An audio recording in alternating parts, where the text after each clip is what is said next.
Jeffrey's running the race of men. Every man that he runs past means that he's upgrading himself. At the finish line is the life that men want. Money, status, love, fame, safety, freedom, fulfillment. And it's a competition. He's been going to the gym and building muscle. He's being more productive. He's been meditating and journaling. He's racing past so many guys. He's about to get to the point.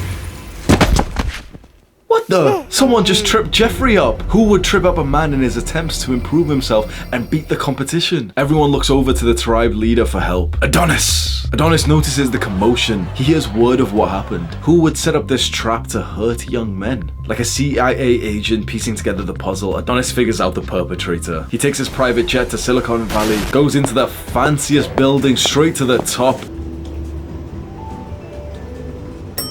It was you, wasn't it? Mark Zuckerberg nods his head in shame.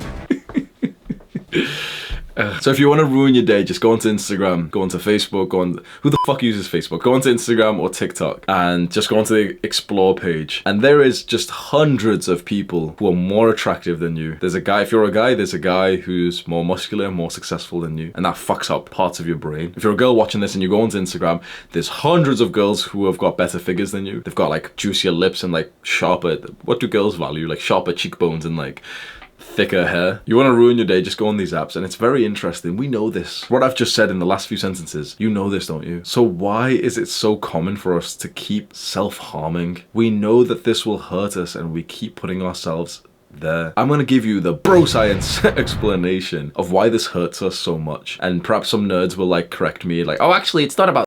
But I'll give you the way that I can understand it. And if you're anything like me, this will help you understand a lot more. There are old and new parts of our brain. So our brain is very developed, and starting at the brainstem near the neck is kind of like the oldest part, and the newest part, the most developed, the most morally good, you know, the part of us that kind of understands like social norms and laws, like new inventions, is like right here. So it's kind of like our brain has started here and gone here over the course of hundreds of thousands, maybe millions of years. So this part of our brain right here is called the PFC, the prefrontal cortex. And that's like the good part of our brain. That's the part of our brain that remembers things like, okay, if I take those drugs, it will be a bad thing. If I eat that junk food, it's probably got too many calories and then I don't really want to gain weight. If I punch that person, then I'll probably get in trouble. If I walk like this, if I talk like this, that is against social norms and I may get some kind of social judgment because of that. So that's like the good part of our brain that we really want to develop. And it's very interesting. Habits like meditation increase, like literally increase the size of that part of your brain. You can see how valuable that is. But there are older parts of our brain, kind of historic evolutionary parts that we needed just totally for physical survival hundreds of thousands of years ago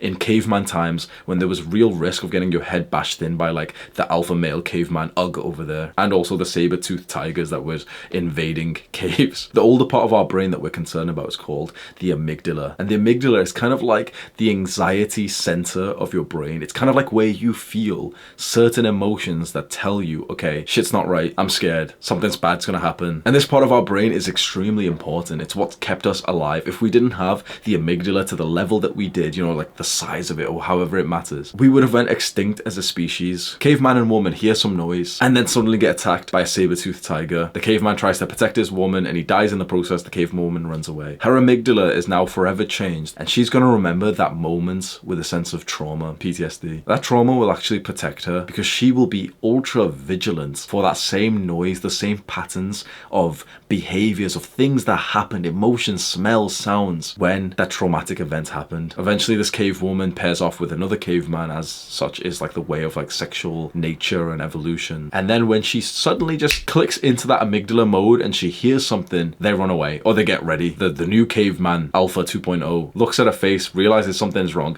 and now he has time to prepare, and he grabs his like wooden club ready, and then he beats off the saber-toothed tiger. The amygdala was absolutely essential for us. Also, when we started merging into tribes, let's say 10,000 years ago, 50,000 years ago, and we went less from like individual cavemen to like more tribes of 50, 100, the amygdala is also what really caused fear and pain inside of us when we would fear that our social status in the hierarchy was at risk. So that's something that is evolutionary inside of us, is that we are social creatures, and we all, no matter matter, even if you don't want to believe it, we all subtly know where we are in the social hierarchy. Where we are in this hierarchy determines your mood. It determines how like happy you are. And there's real science. Jordan Peterson talks about this a lot. There's like serotonin and dopamine like that increases the higher you are in this social status. So essentially, the better that you are compared to other people, this is dark truths of human nature. We don't like to talk about like being better than anyone else, but this is the real truth. The better that we are than other people, the happier we feel, the more serotonin and like good hormones that are pumped inside of us, the more testosterone that we have, the better that we are. And so all those things are reversed the worse that we are compared to other people. Now in our tribes of roughly 150 is like the magic number. 150 was usually our tribe number. You'd slowly, as a young person full of energy, full of ambition, slowly start moving up the ranks and feel pretty good about yourself. And sure, there might be like someone that you couldn't really beat, so you're a guy and he's just a little bit stronger. You're both like 21, ready to like, you know, marry this woman or something, and she chooses him, and you know, fair enough, you went down one rank there. And that would have hurt, it would have been significant, but that's acceptable. That's, you know, that's life in a sense. What happens now is this guy, there's 50,000 of them on Instagram. And so you go onto Instagram and you see these guys, just so many of them who are doing better than you in a certain, you know, fake persona, because a lot of Instagram is inauthentic as well. And, you know, maybe they've rented that Lamborghini or some shit. You're seeing these guys who are doing better than you. And that part of your brain, the amygdala, just can't help but stay vigilant that you keep getting knocked down in the social hierarchy. Where does your amygdala think you are right now? Because our brains are only supposed to work for a tribe of 150. But you've probably seen, if you think about just randomly, like how many pictures of like attractive people, successful, muscular guys who look more bigger than you, who look stronger than you, who look more successful, who have got more women than you. How many of those pictures have you seen? I think it's actually realistic to say thousands, maybe tens of thousands. So now is it any wonder why it feels like we may have the symptoms of like ultra low serotonin and dopamine? Because our brains have not evolved for this level of technology. So when we see hot people on social media, it's way deeper and it's way more painful than it just seems. You know, you can see someone and there's this sort of conventional modern advice of like, yeah, you know, that's someone else and you shouldn't compare yourself to anyone else.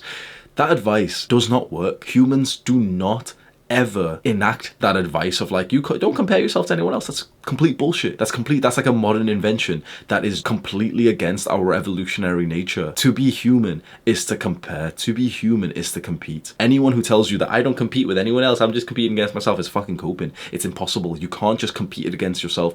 Especially the same people who say this are always on social media anyway, looking at other people anyway, so it's like you can tell they're just fucking coping, rocking backwards and forth. Yeah, I only compete against myself. I only compete against it. Shut the fuck up. True power comes when you can admit that yes, my brain and my psyche has a tendency to compare me against others. Yeah, like I do struggle to not compare myself against others. When you can admit that to yourself, you can start to think of precautions, of like safeguarding to make sure you don't get hurt by that. I think for people in my generation, this is a rite of passage. So rites of passage are very interesting things. They were mostly for boys to turn into men, and perhaps even girls had them to turn into women as well. Yeah, to be honest, yeah, well, girls naturally just had the rite of passage, which was just starting puberty, starting their period. For boys, we've never had that very like clear start of like puberty, you know, of course, like you start getting bigger and everything. So in all cultures, for all of humanity, there's been some kind of rite of passage for boys to acknowledge that they have turned into men, and this is incredibly important. We don't have that anymore. Most cultures don't have this. You're technically a man at age 18 in the UK, where I'm from, but if you look at 18-year-old guys, they are not men, not even close. I would say I turn into a man around age 23 to 24. I think a modern rite of passage to express that you have reached like adulthood, a good place in your life, is when you take a big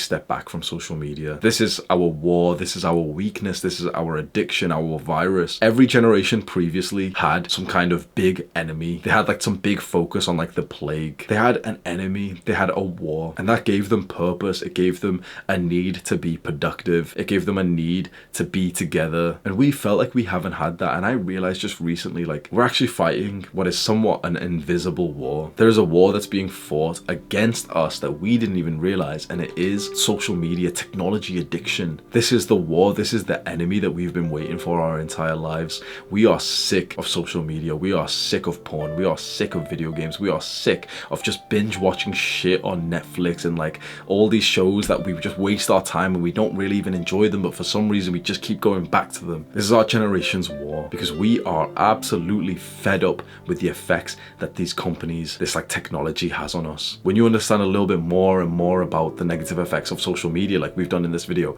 you get this sense of like agitation and frustration and hatred for the people who have made this technology. And then you look around and it's so fucking upsetting seeing everyone you love just hooked. And so we've started a revolution. This, what you see before you, is a movement of young people who are so sick of this technology, especially social media, that we refuse to use it. In the last week, thousands of young men have deleted their Instagram accounts after I made a video about it. Instagram banned me for this. We've been fighting a war all of this time and we didn't even realize we were at war. Now we're becoming more and more aware. We're spreading this message. Okay, shit, this is our generation's war. This is literally our generation's plague. I'm very interested to see what happens in the next few weeks, months, and years. Click on this video to learn more right now. Do the hard work, especially when you don't feel like it. Mwah.